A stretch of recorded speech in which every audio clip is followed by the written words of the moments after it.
Saw him last year at Summer League. Actually, David Patrick and Nelly and I were standing in the corner where the introduction happened, and stuck my head into an OKC training session and just sort of kept tabs on him. The NBL rewards hard work and heart and guys who put the team first, and he's shown that throughout his entire collegiate career, and especially watching him in the past 12 months. So he's going to give us what we need in terms of the physicality, but also has a lot of polish to his game. We can look to get him going in the post, we can stretch him out on the three, and also we can get creative defensively. Expecting him to go straight into the side, as in make the come onto the court, given like last season you had Josh Roberts who didn't really pull up a lot of minutes. Well, this also probably answers why we're looking to go early on this and lock it in. Summer leagues, it's different now, especially you go back 8 years and, you could pluck a fringe NBA guy out of the D League, as it was called back then, for 20 grand. Now guys are fringe NBA dudes, the two ways, $500,000 and an E10's 120 and the competitive G League salaries. And so, you sort of get into this like feeding frenzy at Summer League trying to secure a good prospect, and bigs are always harder to get.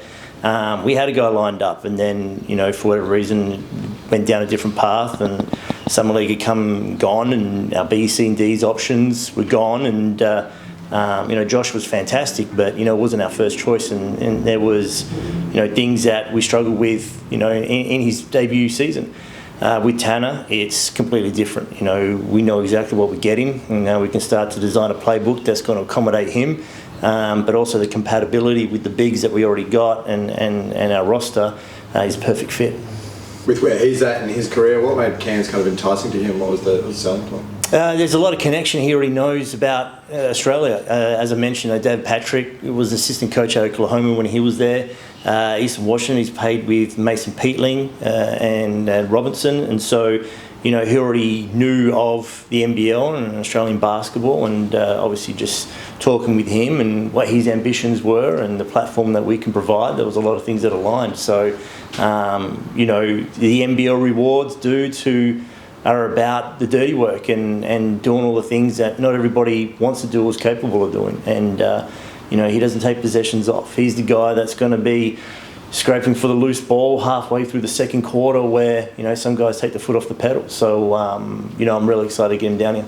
You got a lot of young guys in the squad yet again this season. Is the next move looking for someone more of a veteran style, or what are you looking for next? Well, it depends on the veteran. You want to make sure that you have guys that are capable. Taron, for example, is just years ahead of where he is at a physical age, but in terms of mental maturity, I'd probably say that he's got more veteran leadership qualities than some 30-year-olds floating around. So, it really comes down to compatibility of the team first. Guys have got to sacrifice a little bit of their own ego to get with what we're trying to build.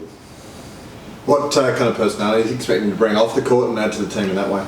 For Tanner? Yeah, good dude. And that's important, right? We got to make sure that we get guys that understand that, you're representing the Cairns community, which is a community-owned club, and people want to see their players that they're supporting take pride in that. And Tanner's about that. He's a team-first guy, and even now in his first year as a professional, there's a lot of sacrifices he's made in his own basketball game to put the team first and put ahead what the coach wants. So, we can provide him some more creative freedom to showcase what he's capable of on the offensive end.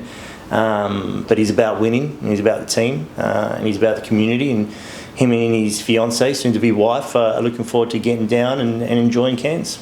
Just on Taron as well, I think this morning I saw it was a G League elite squad or whatever. How have you been tracking his progress over the last couple of months? Yeah, so it's the G League Combine. It's been fantastic. He's been over there obviously working out, so this is a chance for him to showcase. The hope is that they'll select a handful from the G League Combine and bring him into the NBA Draft Combine, which is where Bobby's at the moment. So NBA's on the radar for him, and we've been supportive every step along the way. Selfishly, again, we hope that he comes back, but, it's a great opportunity for him to be there. And if he does get his call up, we've had 2 guys that get promoted into the NBA in 1 season. Makes for a very effective recruiting tool for the next Taron Armstrong that we want to try and bring in. You talked a lot about building the team around Taron. If he does go to the NBA, does that all, fall away, or how does that work? No, well, the import combo will simply become an import point guard now. And so because it's such an important piece, it's a bonus, right? So Taron Armstrong is the starting point guard who's going to drive and steer the whole thing, irreplaceable from a local standpoint. So if we selfishly are able to get him back, you go import 2-3. If you lose him, then it becomes import 1-3.